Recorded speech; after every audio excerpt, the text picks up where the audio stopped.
It's Oklahoma Archery. Everything archery based out of Oklahoma for Oklahomans.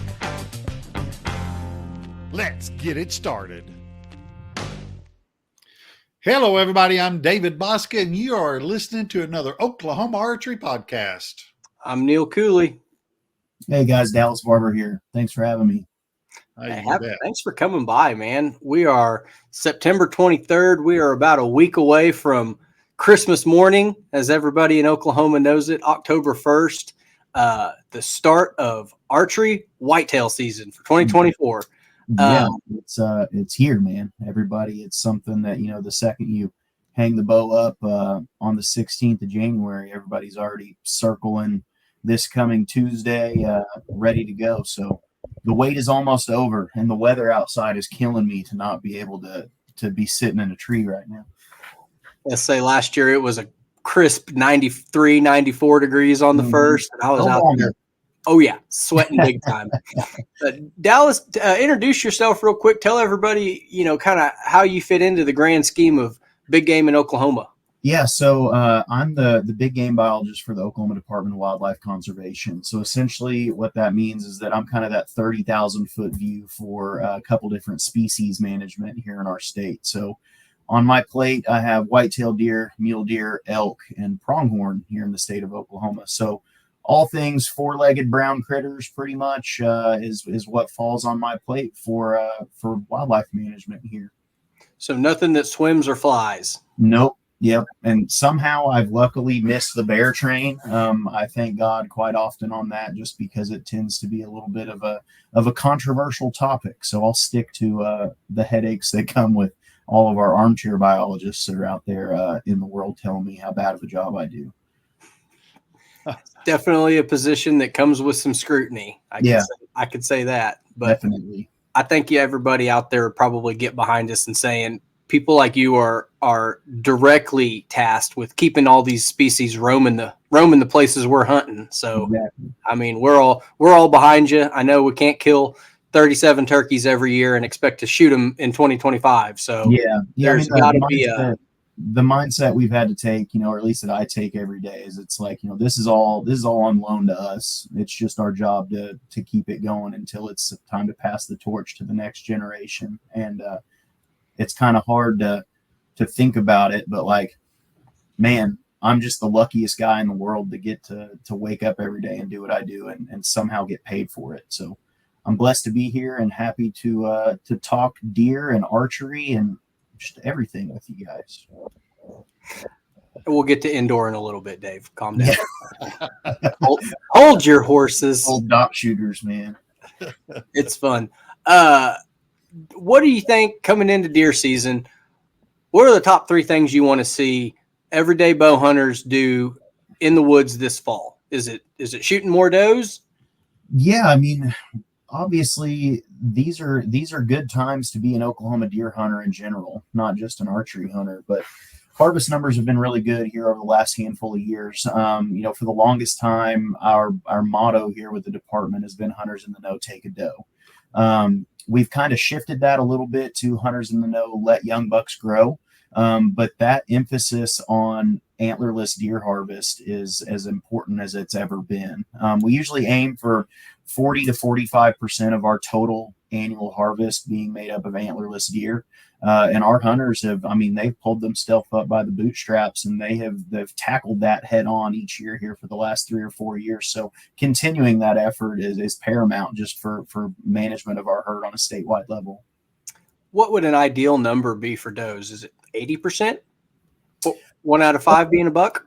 Well, I mean, it really all depends on what your goals are for that herd. That 40 to 45% is kind of a maintenance number. So that's, accounting for some natural death occurring. It's occurring for hunter adding mortality.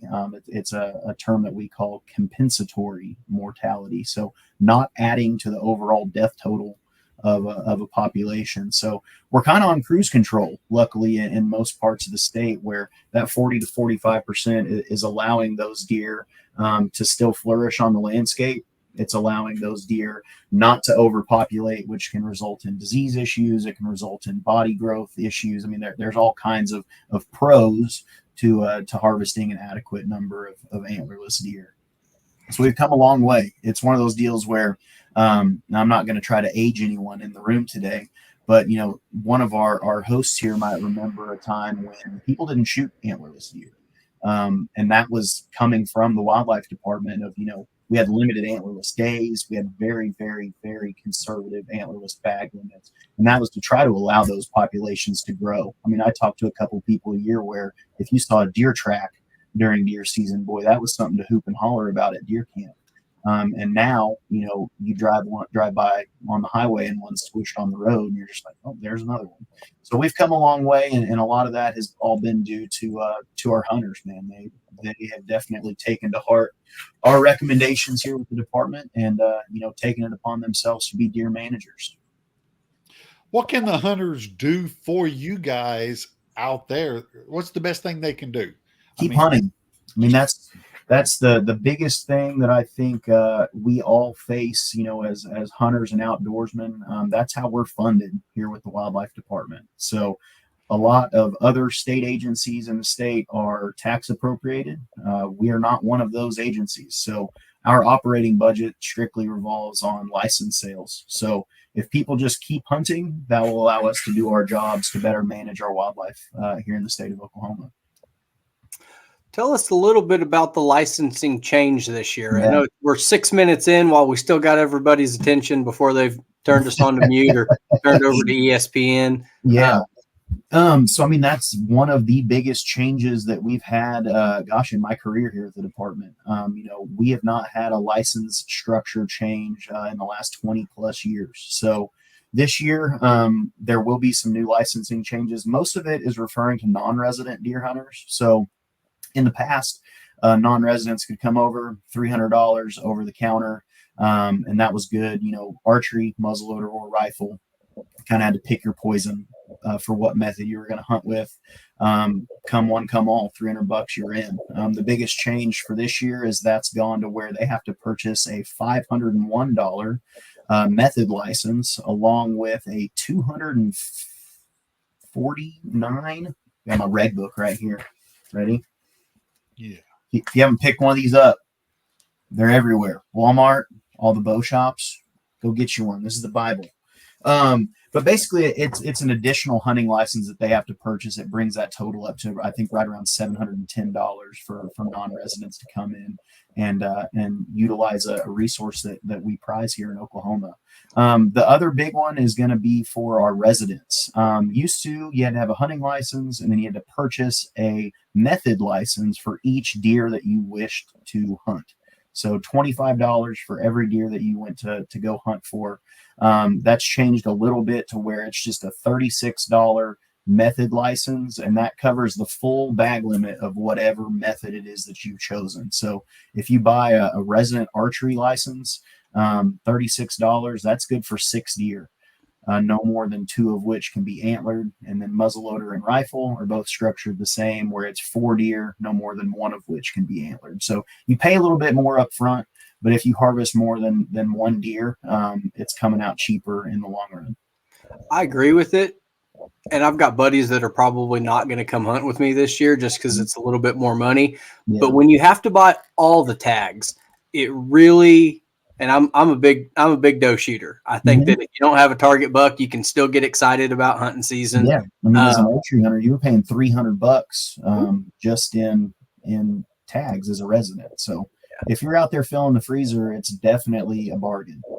Oklahoma has always been a bargain. It's a $2 state. You don't get that everywhere. It's over the counter. There's no draw. I mean, I'm looking at people coming in and just pillaging our population. And I've always thought that if they were a budget conscious hunter, because you have all those other tags, it's like, well, you got to shoot 2 or 3 or 4 does while you're here, but they're going to come pop $2 in 2 days and go home. And we're still, that's, 4 to 8 does that needed shot and didn't get any attention or consideration whatsoever. So I definitely would point out that I think the regulations are pretty much written to where you ought to be shooting some does while you're here. Yeah, I mean, if you buy the license, those are tags in your pocket, so it definitely is good for all. If you had to, and not to ruffle anybody's feathers out there, would you support Oklahoma being a $1 state if the numbers ever got there, or do you think we're pretty good where we're at?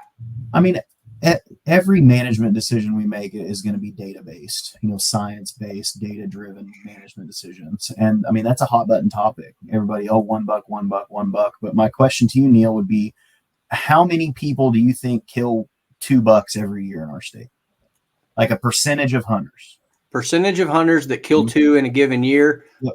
Between 15 and 25%. It's 2 to 4%.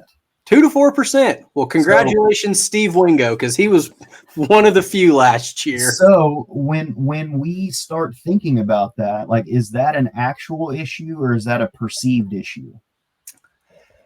You know what I mean? Like in a time today where everybody is so connected by social media, of course you see more people posting tagged out with their grip and grin of their second buck, where that's been going on for a long time, but you just see more of it because it's more readily available to you.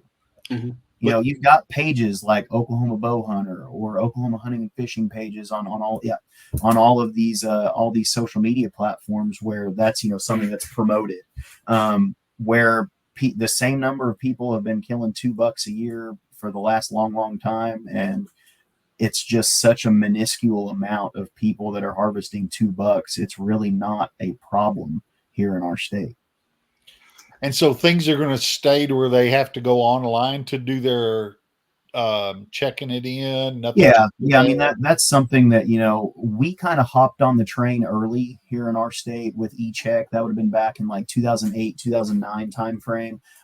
There are still states that are doing, phone check-ins over on the eastern seaboard. So those states are finally kind of starting to catch up with the times and get into a lot of this e-check stuff.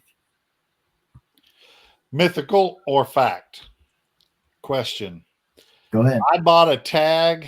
I used I went out in January of 2024. Okay. I bought it in 24. Can I use it this October? So your deer tag is good for, again, we can just go right to the regs. I'm going to read it to you right here from the reg book. There have been some changes with the hunting license where in the past it was now they're a 365-day deer license, if that makes sense. So used to it was like a fiscal year or an annual year license. Now that hunting license is going to be 365 days. So from the day you purchase it, if you purchase it October 1, it's valid all the way until, September 30 of the following year. The deer license itself is only good for that season. So the 23-24 season would have been last year. For that we are now talking 24-25 season. Yeah. So if you hunted in, that 2-week span of January, you would have to buy a new deer method license. I was telling Neil about that earlier. I said, that's going to be a good question for him because I'm seeing that pop up on the internet more and more and more. But here's the deal, and a lot of people don't think about it, is it's like, okay, so, December 31 comes, my deer archery license is no longer valid tomorrow morning, New Year's Day. So I buy another license, and let's say I don't fill it in that 15-day period. That's still valid for the next October, November, December of 2025. So it's a hard pill to swallow saying we'll have to buy 2 every year because technically, the season overgoes that year date, but it's valid for that next October, November. For the license, that's right. Yeah. Everybody listen to what he back it up and just listen. For the deer license, it's good for 12 months from the time you buy it, not the method. Your hunting license is a 364-day purchase. Yeah. And the reason that they would invalidate the tag, not the license, is because last year's tags are available based on the numbers. Well, now we've had a whole nother year to count deer, and the new tag numbers are going to reflect the herd this year. So that's why you're buying tags the year of, licenses for a 1-year period from the day it's bought. Yep. hunting season of. I said that poorly. Good explanation. That's a good way to put it to even us Oklahomans. It's rough. Dallas and I were talking about, we both got lifetime licenses, and it's like you don't read the regulation book after that, and you really have to keep up on it. It's one of my weakest points in my job is like, I got a lifetime at 14 years old. I've never had to worry about, what I need, when I need it, who I need it for, all that stuff. So someone will call me and it's like, hey, I'm a 16-year-old kid coming from Texas and I want to hunt this method and these dates. And at this point, I'm just like, look, dude, like you need to call licensing. Call our headquarters folks. They'll tell you the right answer, because I don't want to get, hung up to dry by telling you the wrong thing when one of our law enforcement officers stops to have a chat with you. And well, Dallas Barber told me that. And you're like, oh boy, here we go. Yeah. Mm-hmm. Who's in charge over at licensing if we were going to send them a nice letter to maybe sponsor us with a lifetime to give away at the ASA next year? Man, that would probably best come from one of our, the ODWC like Wildlife Foundation. They're kind of our nonprofit that gets into the whole donation world. So that's what you should holler at. Yeah. I'd get them out there. Mm-hmm. So Dallas, let's say it's January, February 2024. The season's coming to a halt. You're gathering up the data of the kills, which is probably real easy with the e-check now. But what do you do? What is your process? How do you go about, for lack of hitting a helicopter and counting deer on a field, how do you go about getting a population count for the next year? And is there a deadline that, your bosses have put your thumbs to the screws and says, we've got to have it by this point? Yeah. So, I mean, white-tailed deer are a lot different than what you see from some of our Western critters. So like you'll see reports from Colorado where they say like, on the eastern range of the Rockies, there are 137,221 elk in the state of Colorado. They are able to do that because of behavioral patterns with elk where they all come down out of the mountains and they winter in these huge herds out in the open. You can fly over, with a helicopter and estimate what populations are to a really, really, really good confidence interval. You're talking like 1% error bars on either side of that data set. I mean, when you can fly over them and you can count every single elk, that makes it easy, right? I challenge you to go do that in McCurtain County for deer.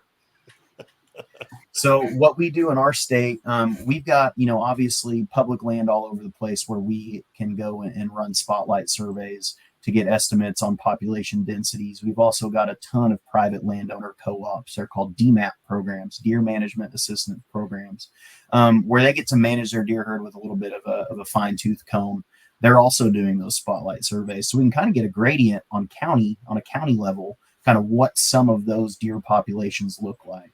We also just use harvest data as a metric for deer population. So years where harvest is really good, we can assume that our deer population is really good.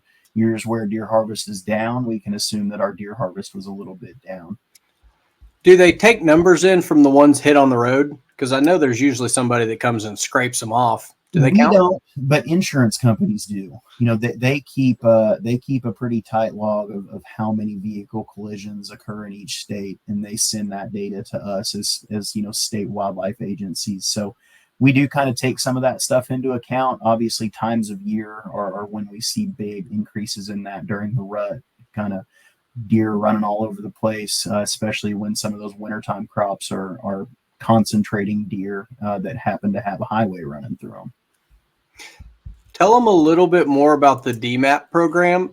I think I used to do one of them down at Okema. Is it where you send the jawbones in, you do the spotlight surveys, and you can shoot as many, basically does all the time forever? Kind of, sort of. It's not that liberal, but we'll get into some of that. So essentially what that is a specialized program that we have at the department. It's 1,000 acre minimum. The reason why we have that is because that's the typical kind of home range for a deer in our state. That way we can kind of assure that for the most part, the deer that we are harvesting on our property are coming from our property. Obviously, there is some ingress and egress that come around kind of on the peripheries of those properties, but essentially what happens is we assign you a regional biologist to kind of help you develop a management plan for your property, focusing on antlerless deer harvest to achieve those goals. So whatever your goals may be, if we want to manage this place to have as many deer as it can support, we can write a plan for that.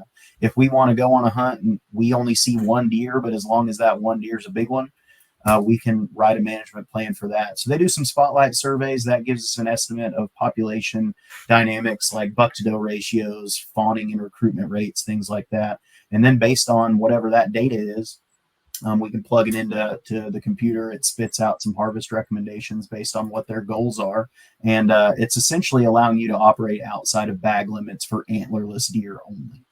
But there is some work that those landowners have to do. You'd mentioned pulling jawbones. So we'll have, that's a requirement. Every single deer that's harvested, regardless of if it's a buck or a doe, you have to pull that jawbone and submit it to us. That way we can get a good idea of what the age structure is on that piece of property. So we can take those jaws and based on tooth wear and eruption patterns, we can age a deer to a pretty fine degree. So that's DMAP, man. There's a lot of people. It's like right under 500,000 acres enrolled in that program. So quite a few participants and some very long-standing participants that have really, kind of reaped the rewards of that by just the trophy quality of deer they're growing on their places now. Well, that makes sense. I mean, we're going to get the help of our largest agency that covers wildlife, and then all of a sudden they're going to tell you what needs. You tell them what your expectations are. Exactly. They map it to that. Yeah. If you're willing to do a little bit of backside work. Yeah. And I think that's what that's the biggest challenge that we face with that program is people's eyes can kind of get pretty big when that recommendation comes across the table. When you've got 5,000 acres in a high deer density area, and that recommendation comes across as, 80 deer that need to be harvested. It's fun for about the first 3 or 4, but then the seeing how the sausage is made, it gets to be quite a workload. Yeah. How do the plans differ if I just wanted to see more deer versus I want to see big mature bucks? Is it shooting more does? Yes. So, I mean, essentially, it's just whittling that buck to doe ratio down as low as you can get it. For the longest time, growing up, you'd read Outdoor Life magazine, all these other, Buckmasters magazines talking about a 1-to-1 deer ratio. That is dang near impossible to do. Unless you have a high fence all the way around your place, it's just not going to happen. There is so much going on with deer coming onto your property, off of your property. Your neighbors could be doing the complete opposite of what you're doing. So it's something where basically if you're wanting to set up for the biggest deer you can possibly grow, it's just shooting a handful more does than the guy next to you. And that does a whole bunch of different things, which I'm not sure if we have enough time to cover all of it. But essentially what you're doing is, your property only has so many nutrients available on it. And that's kind of what we call carrying capacity in our world. So this piece of property can only handle so many deer before it starts to make a negative impact on their individual health. So if we can thin those deer out, it gives more nutrients to the bucks that are growing antlers. We all know nutrients are part of what grows a deer's antlers. It also kind of affects that rut timing. So it'll condense that rut down to a smaller time frame and allow those bucks to not have to run themselves to death for 2 to 3 months, just burning every piece of calorie that they have stored up in their body. Because then at the end of the rut, their whole point is to try to recover from all that. So they're having to pack on as much nutrients as possible to then first recover their body, and then they can go into antler development. So if they come out of the rut in better shape, they go into antler development in better shape, which means that they can dump a lot more nutrients into antler development. So there's a ton more points we can make there. Maybe we have a 2.0 episode going a little deeper into to deer management, but this is Archery podcast, so I won't bore all you people to death.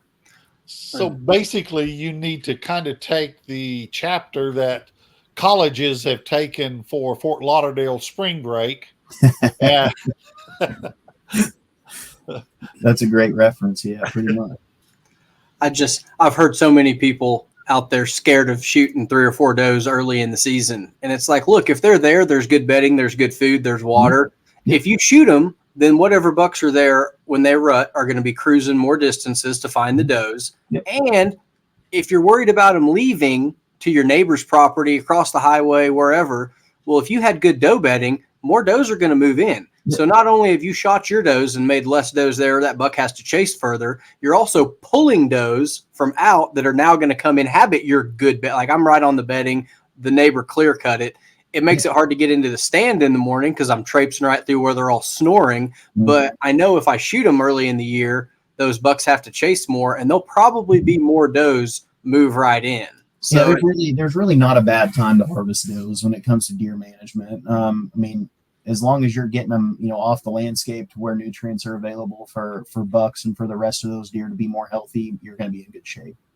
They're eating all my corn's the problem. It's getting hard to pay for them, isn't it? I'm serious. I've got a family of them. Yeah. Is there anything out there early season shooting does with little fawns? Survival rate on the fawns? Unless they're spotted, I'm flinging an arrow, man. There you go. Yep. So pick a spot, any spot. Once they're brown, they're going to be just fine. I promise. I like doing it earlier in the year just because late November, December, the fawns are almost as big as mom, and one of them might be a button buck with just not enough poking up to see. So it's always safer and early in the season. You can tell which doe's the biggest. Plus, we've been waiting for 5-6 months to shoot one, and you're just like, come on, man. I got a new arrow set up, or I got a new broadhead I want to try, or whatever. So, I mean, October 1st, I promise you I'll be posting a grip and grin of old Slickhead, man. Well, you just got a new setup not too long ago. Tell everybody what you're shooting. I've joined the dark side of the Matthews, fanboy club. For the longest time, I shot an Elite as a great bow for me. I live a little over an hour away from the shop that I shoot out of, and that set technology was really great for just being able to make minor adjustments at the house.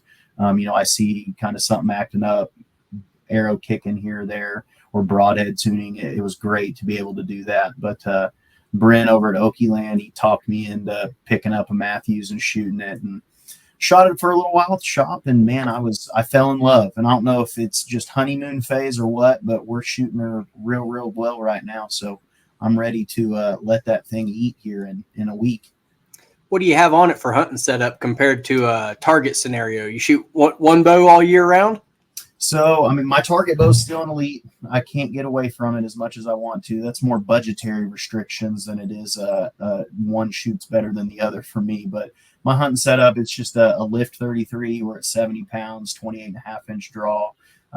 It's got a Spot Hog Fast Eddy XL with a Ultra View 3 scope on it, and then a Hamsky rest. So I like to have nice things, and that's the one nice thing I have in my whole life. Poor state employee, but I dump a lot of money into my archery gear.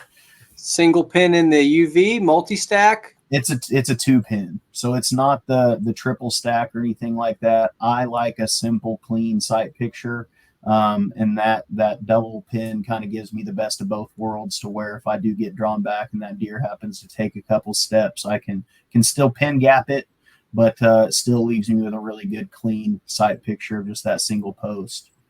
That's what I like as well. I don't have that yet, but that's what I'm going towards. On the list, huh? What do they set at? Do you set it at 20 and 35? How far down is your second on your stack? So, I mean, it all really depends on what your arrow speed is as far as what tape you're using. So, I think on mine, I'm like a number 17 tape, which ends up being 20. Top pin is 20 and second pin's about 36, somewhere right in there. So if you shoot a faster bow, it would be, 20 and 30. If you shoot a really heavy arrow or a slower bow, you're going to be 20 and 38, 40, something like that. Okay. Just all depends on peep height and how far you got that thing hanging out off the dovetail and all that fun stuff. I've told people time and time again, it's like you can spend all the money on that rolly sight you want. It's either going to not be in the right spot when you need it, or you're never going to touch it and kill all your deer and be done for the year. Yep.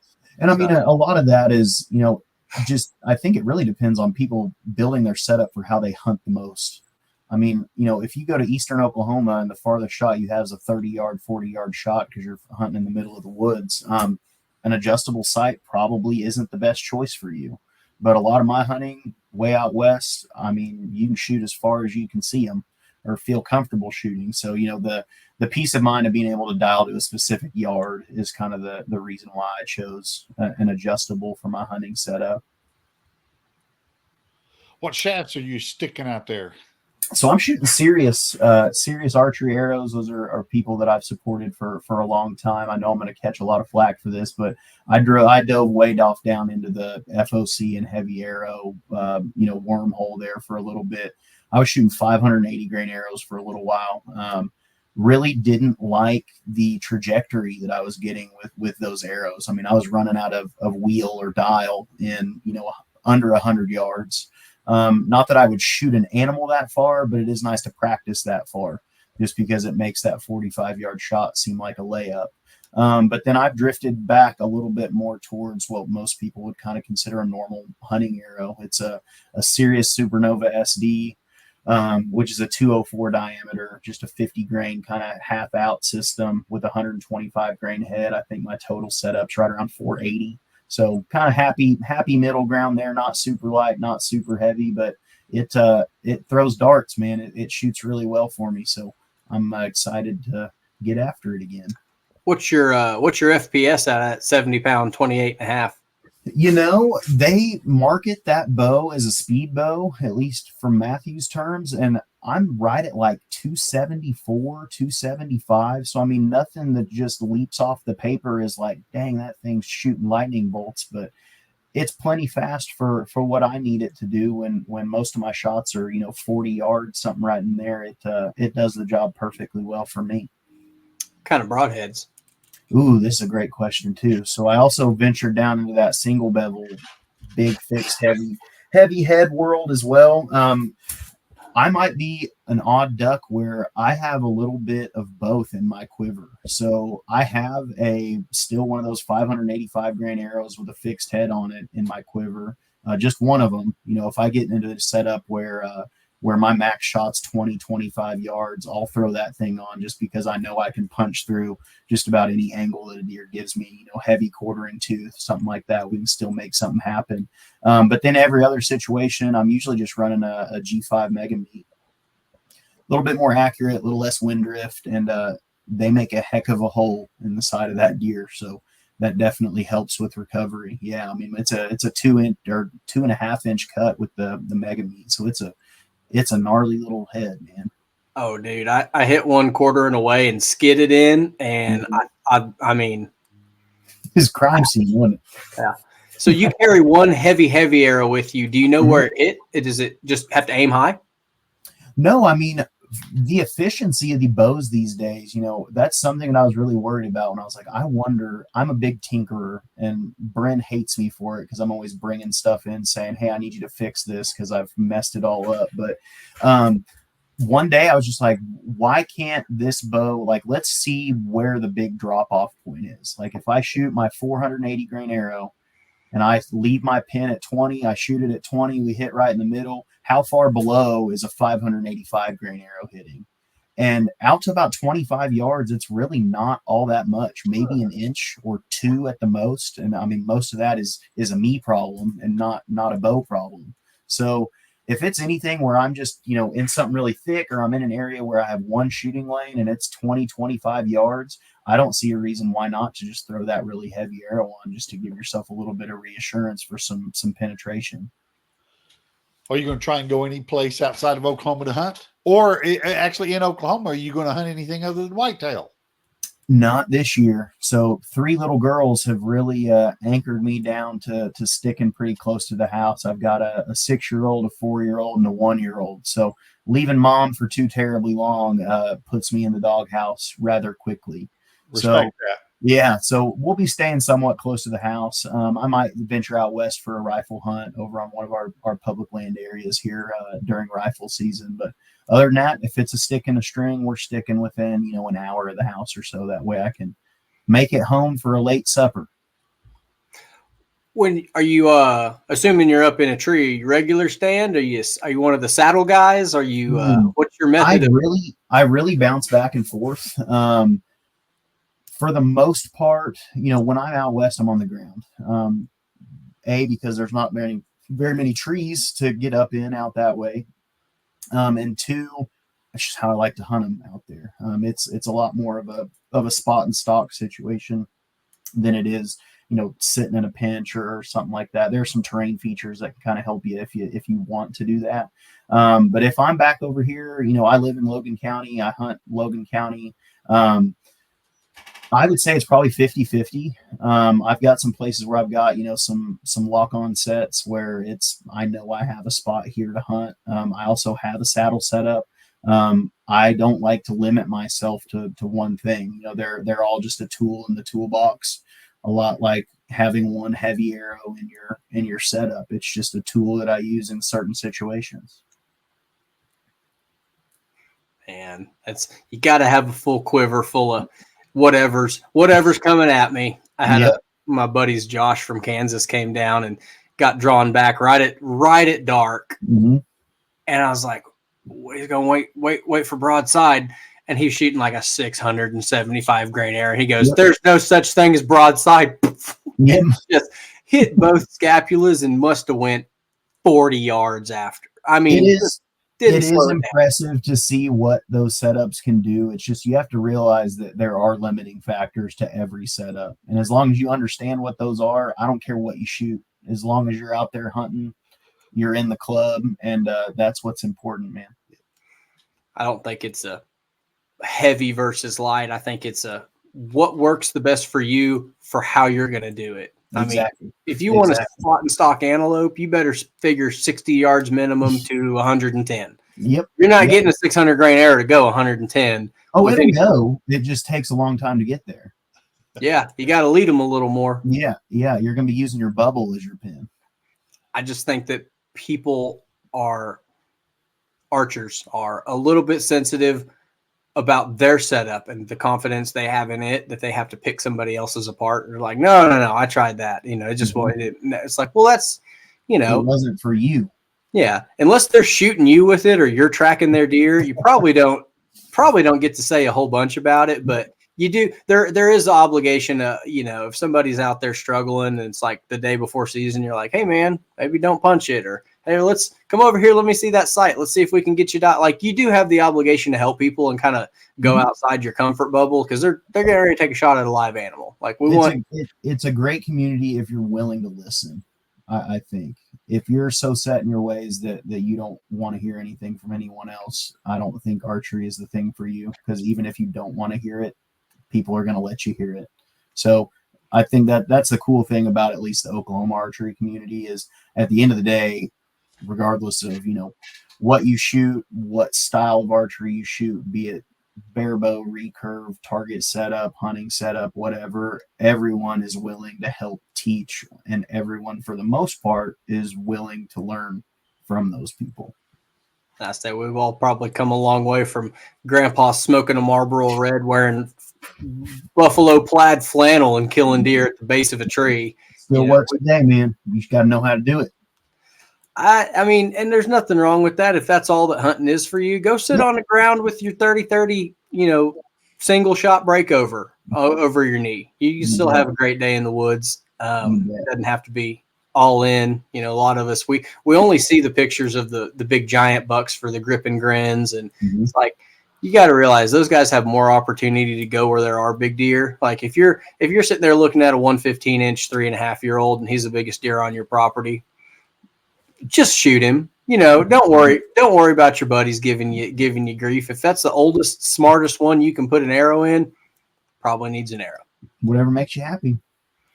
Yeah, it's if you're on 1,000 acres and that deer might live its whole life on you and never cross a highway, maybe let him go. If you're sitting on two major highways surrounded by gun hunters in every direction, he probably ain't gonna make Thanksgiving. So better I shoot him somebody else, right? Whatever you want to do, man. Well, because we were going back to it earlier, I got another buck tag. So if I clear him out on October 3rd and he was the biggest around, he wasn't big enough to keep a big boy out. It just kind of opens up the woods. Now, the woods is already open without shooting him. He probably still have a big mature deer come in and bully him around and run him off. But I think that, just hearing what you're saying, the biggest thing is just like getting on the same page with your neighbors. Like, if your goal is to shoot the biggest, most mature deer you can, you should go talk to your neighbor.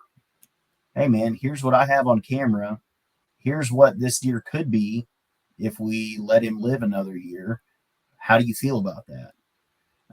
Go over there and offer an olive branch, show him a trail cam picture instead of, you catch more flies with honey kind of situation. And if he tells you to pound sand, either buy a new place or pound sand. There's not really any other option, but at least go talk to that guy and see if you guys can't get on the same page about managing some of your deer. Offer him a stick of your summer sausage from the doe. There you go. See what that does. See, the meat man talking about meat. Trust your butcher. Yeah. Right. I bet we could keep Dave pretty busy chopping these things up. I bet so. I bet we could do it. We got to have some kind of program for people shooting all these does and helping out the wildlife department. If we could just get somebody that knew how to cut them up involved somewhere in the middll, and we could really shoot a lot more does. Shameless plug for our Hunters Against Hunger program right there. You were talking about having a middleman or a place to take them. The department has a program called Hunters Against Hunger, where we have basically contracted with a whole bunch of meat processors all over the state. You can find a list of them on our website, where you just go donate that dough, and we pay them $100 a deer to do that. And basically, we cover all of the costs. Grind it all up. For processing, it goes all into ground, and then that's actually distributed out to the local food banks. So that helps people that might wonder where their next source of protein is coming from. It's a fantastic program. If you guys aren't aware of it, make sure that that basically is me telling all of our listeners that aren't going to shoot any does that you don't have an excuse of, well, I don't have anywhere to take it, because I just told you where to take it. We'll put the link in the when this airs. We'll put the link down below on there so they can say. Is there a way to keep track of who donates the most? No, but that would be like a cool trophy of some sort. I say let's do it. Let's get with Craig at the Oklahoma Bow Hunter and say whoever shoots the most and donates them to. You get this Against Hunger. Mm-hmm. Yeah, we were a part of that every year, I think, except for the last year that we did processing. And man, it is when they come pick it up, that, man, they are so thankful for what they get to do with it. Exactly. It is amazing that the people that do pick it up. Yeah. Do you know the number that was submitted through that program last year? Not right off the top of my head. I'm actually sitting here at my computer, so if you guys will talk amongst yourselves. You betcha. Oh, we can kill time. We can tap dance. No problem. Yeah, when we were doing it seriously, they would bring them in, and the way I operated it was, if it was a big buck, if they wanted the horns and the head and all that, I didn't care. It wasn't mine in the first place. All we needed was the meat to be ground up, and so we could donate it to the if I'm not mistaken, we had to call in and then they would set up the pickup, if I'm correct. If someone had a big I'm not going to take too long because it might take me a minute to find last year's, but I just pulled up an old email. 2022 season. So the 21-22 season. It was a little over 32,000 pounds of meat donated. And that's gone up since that year. So it's kind of consistently climbing up as far as the amount of pounds that our hunters are donating to food banks. So it's a heck of a good program. That is. That's great. Mm-hmm. I just think as long as that's offered out there, it needs to just be green light on them all day, because Dallas's job is to tell us when to stop shooting does. He'll let you know. I promise we'll keep you guys in the loop on that whole deal. I don't know. The biggest struggle for me, I struggled to kill does last year because I was always wondering what was coming behind him. I got my buckshot on the 2nd of October, and there was another one hanging around on camera, and it's like, 3 or 4 years ago, it's like, oh, see a deer, shoot a deer. All right, that was a good sit. Go back up and watch football. But trophy hunting really can change your mindset as a hunter in the woods. It's like every time you hear crunching leaves, we're not picking up the bow first. We're going to look and see what's coming behind them. So it's hard to juggle that when you're out there trying to fill the freezer, but all your buddies are going to kill big deer, and you want to kill big deer too, because you got to keep up, I mean, it's kind of like you were talking about, want to talk about some myths that go on in the deer hunting world and kind of debunking some of those. Like one of the big ones is like the rut in our state. So, all the time I see people talking about like, man, if Oklahoma would just move the deer gun season out of the middle of the rut, it would just be so much better. Well, I have like 15 years worth of data that shows exactly when the rut is in our state as far as peak conception. This is a difference between talking what hunters call the rut, as in, we're seeing tending, we're seeing chasing, we're seeing these behavioral things that refer to the rut. When a biologist talks about rut, I'm talking about actual breeding. Okay, so bucks covering does. The peak date for that in our state is November 8th to the 14th. So every time, no matter what the season structure is, because our season structures for muzzleloader and rifle are not a set date. It's always, muzzleloader is the fourth Saturday of October. So that can roll a little bit, a day here or there, depending on how October lines out with what day the fourth Saturday is. Deer gun season's the Saturday before Thanksgiving. So it's the same, right? There's a little bit of roll there. Some years it might be a little later. Some years it might be a little earlier. But when is it never? November 8th through the 14th. That's why we have that 2 week gap between the end of muzzleloader and the start of rifle. So we don't just like pull these dates out of a hat and say, hey, here's when we're going to start this. Like there's scientific data that's backing these season dates and when they're starting and why.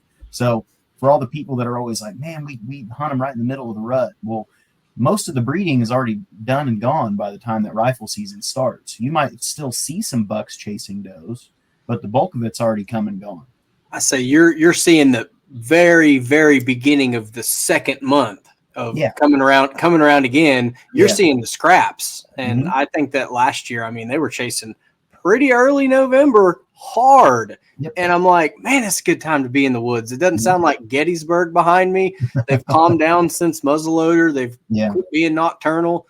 And I think it works out for gun season good because the bucks are so run down, you can hunt them over corn. When you run, you're still getting to experience a little bit of rut activity. That, like, you look at Kansas, they start the 1st of December, I think, is when their rifle season starts, and it's kind of a boring hunt. Like, you just set up over food and wait. There's no excitement, or there's no, hey, what's coming behind that doe, like you were talking about earlier. So not only does it give us, an exciting time to be in the woods, but it's also not hunting them right in the peak of the rut. Is there anything that we can look at surrounding states that you would like to see adopted in Oklahoma? Has anybody kind of pushed the envelope and you're like, I like it? Things are pretty good in our state right now. It's one of those deals where it's like, why fix it if it's not broken?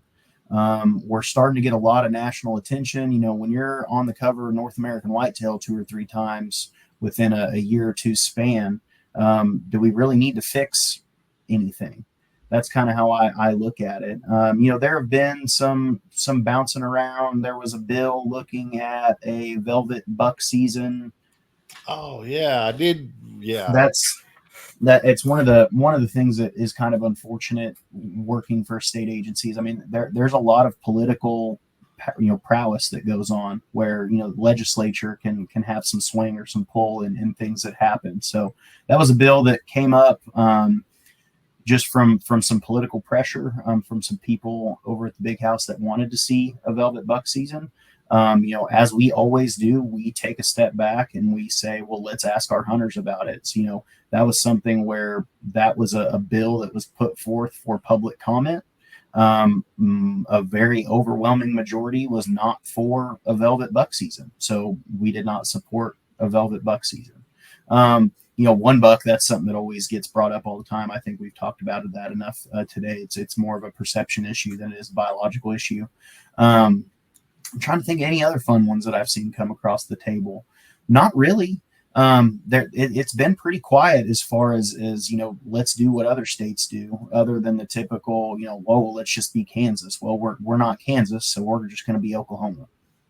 When I hear of the velvet buck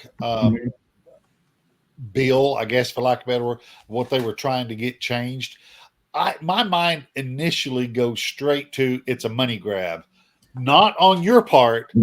But it's the ones that want to sell those hunts, the ones that want to then resell their land for that time frame. Yeah, that's the folks that are pushing it. They're not really trying to look out for the best interest of everything. But that's the first thing I think of is it's these land renters, leasers that are just trying to capture an extra hunt in there. Yep. Yeah, I mean, I think that's definitely one aspect of it.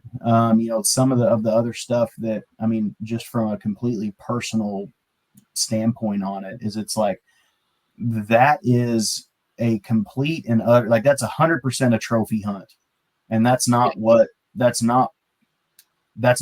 about as a hunter. I'm all for shooting what makes you happy.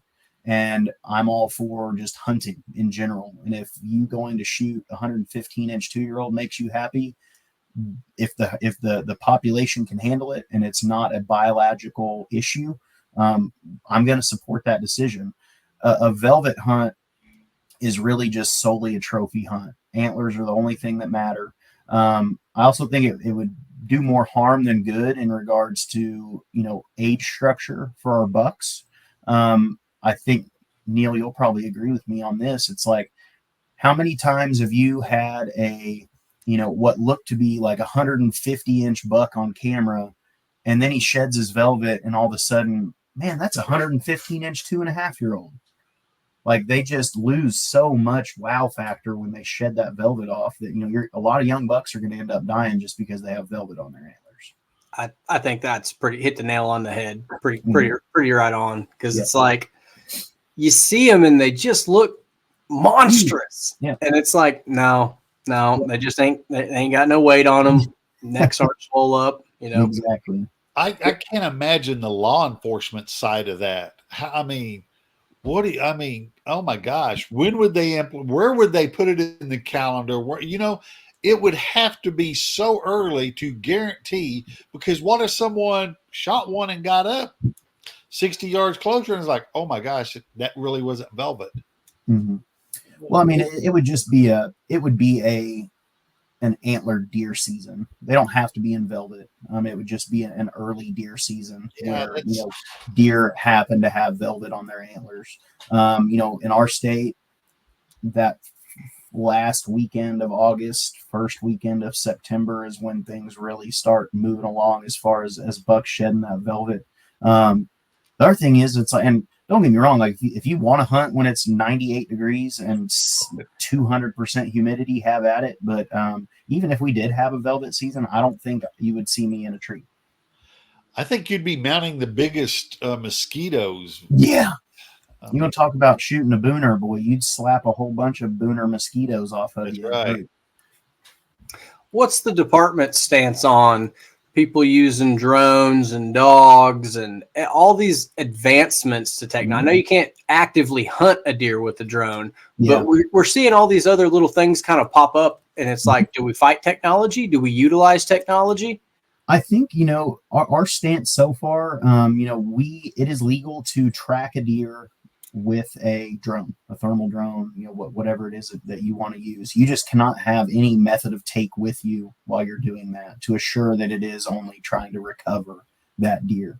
For those purposes, I'm all for it. I mean, we owe it to that animal to jump through as many hoops as possible to recover that deer.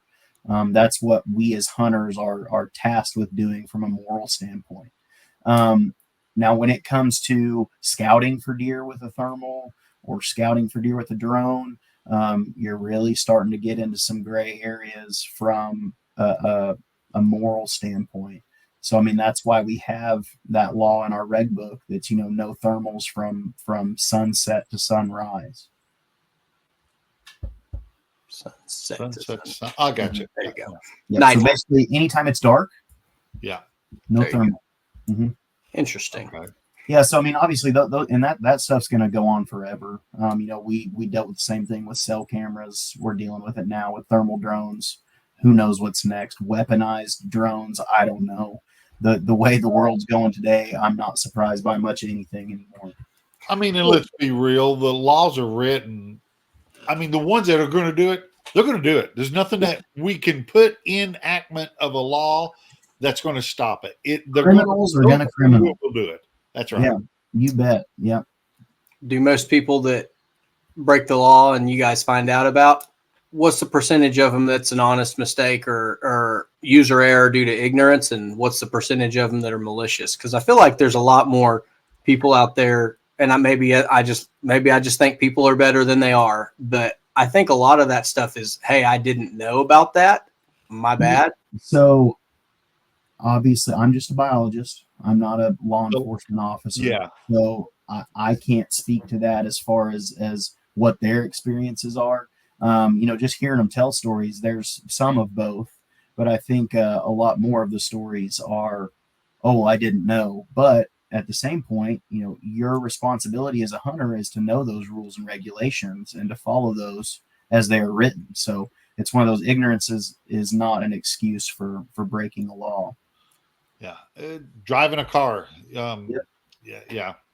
If you get pulled over for going 10 over or 20 over, you can't just say, oh, well, I didn't know. Well, there are signs posted all up and down that road just for that very reason. Yeah.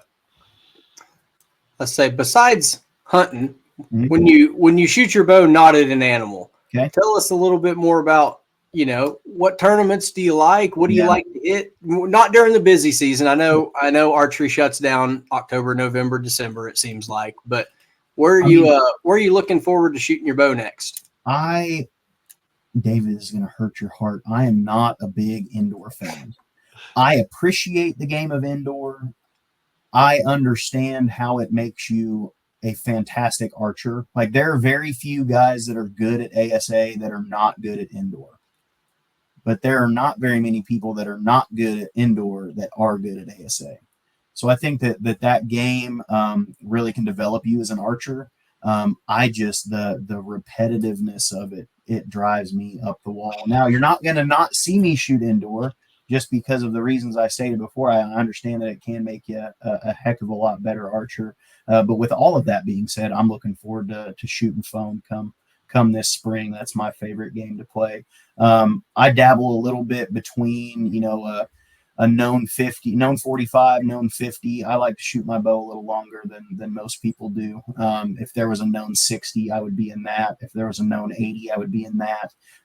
But I also shoot that bow hunter class, man. What an awesome addition to the world of ASA. I think that brings a ton of people into the crease here to market an awesome event, an awesome organization too. It was a breath of fresh air this year, telling people they could bring their hunting bow, bring your tack shooting bow. Yeah, I was really, really impressed with the attendance for that class. I mean, and correct me if I'm wrong, this is where you know more than I do about what we talked about. Was that not the most attended class that we had this year for ASA? I think so. Yeah, by like leaps and bounds. Yeah, especially for it being the first year. So I think that a lot of people are scared of ASA just from that kind of barrier of entry. Like it seems like, man, if I don't have a target dedicated bow with a lens and a 30-inch bar and this immaculate setup, I don't have a snowball's chance in hell to succeed. And that class really allows anyone with a bow, and at least I would recommend probably like 3 or 4 arrows, but at least an arrow to come out there and shoot an ASA event. You always tell people, it's like, you're not going to lose arrows by missing. You're going to lose arrows on the best shot you made all day because you just gave 3 out of 4 guys something to aim at that's glowing and neon colored. First, it's the worst, man. See, I'd shoot them first all day long if I could, even the dark ones. Give me something to aim at, homeboy. It works. Well, let's say, tell everybody one more time just before we get off here, where your shop is, what your contact info is, kind of plug everybody you want to, just to let them know how to get a hold of you in the future. Yeah. So I mean, you can find me all over our department website. Again, my name is Dallas Barber. I'm our big game biologist. So if you go to our deer page, my contact info is there. My email is firstname.lastname@odwc.ok.gov. So if you want to congratulate me or complain or cuss or curse me, that's where you can reach me at. Where do I shoot out of? So my kind of home shop, although it's far from home, I shoot at Okie Land Bow Hunter there in Norman. They always seem to treat me right. I think that is an interesting part of Oklahoma, is it's like, man, it's become this like die hard, like if you don't shoot for this shop, you don't know what you're doing. I'm just happy to see people in archery shops regardless of where they go. So wherever you feel comfortable, wherever you find home, as long as it ends up with a bow in your hand and taking part in what is, in my opinion, one of the best sports in the whole wide world, more power to you. Cool. Dave, where are you shooting indoor next? Behind this wall right here. More than, I don't know, kind of running solo a little bit in the warehouse right now. My brother's gotten a little sick, so don't know what I got going. But yeah, I got plans, but we'll see if they work out. I say, while everybody else is climbing a tree next week, Dave's just going to be pounding away at it. I haven't had a chance to pound for 2 weeks. It's just not fair. You've got the time and the place to do it, and you're there every day. We're never going to catch you. It's just not right. No, it's not. I've dedicated to this sport right here. I'll get it in a minute. Right here. There you go.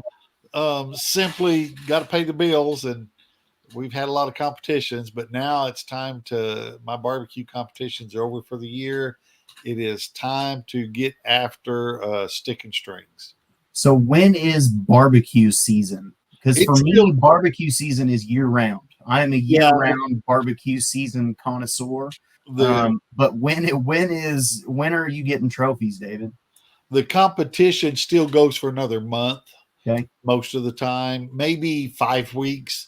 But I'm laying out of the last of the great big ones up in Kansas City. Just other things have taken more importance for me. But we used to compete 30, 35, 36 weekends a year, traveling across the country somewhere doing a competition. My first competitions was in 2006, and I'm still competing. God bless your family. That's not what the wife calls it. But I fell in love with it. It gave me a way, because I've had a couple back surgeries, and I could shoot archery, and man, those competitive juices were still flowing, and I had to go win at something. Yeah. And I wasn't going to win at the house. The Wilma won there, period, hands down. So I had to go compete against guys and try and win. So hey, that's awesome. I picked it up. Yeah, I love it. Neil, have you been to the butcher? Oh yeah, I drive by it just about every weekend, and the lines to the street. It is the best place I've ever eaten in my whole life. Oh, thank you. Yeah, we went up to Miles at the Aero Shop for I think like a 11 or noon, 12 o'clock indoor line, and they were lined up 2.5, 3 hours ahead of time. Yeah. Oh yeah. So my office right here at Arcadia, so it's really only like I could be there in 15 minutes, and it hurts my wallet to be that close to the butcher for lunch, because there's been a time or two where it's like, I can maybe move some money around and eat at the butcher for lunch today. And you're on the correct side of the road construction right now. So exactly. Yeah, I heard that Wilson stuff's giving it hell. Yeah. It's torn up something terrible, but it's all good. Hey, it'll get done. The quicker they get started, the quicker they get done. All those big tractors keep the deer in the trees and off the road. There you go. Deer scared of John Deere's and caterpillars. All right, gentlemen, that's all I got. Anything else for you, Neil? Y'all go shoot your bow. We'll see you on the line. Appreciate it, guys. Thank you so much. Thank you. We appreciate you for coming on. You bet, guys.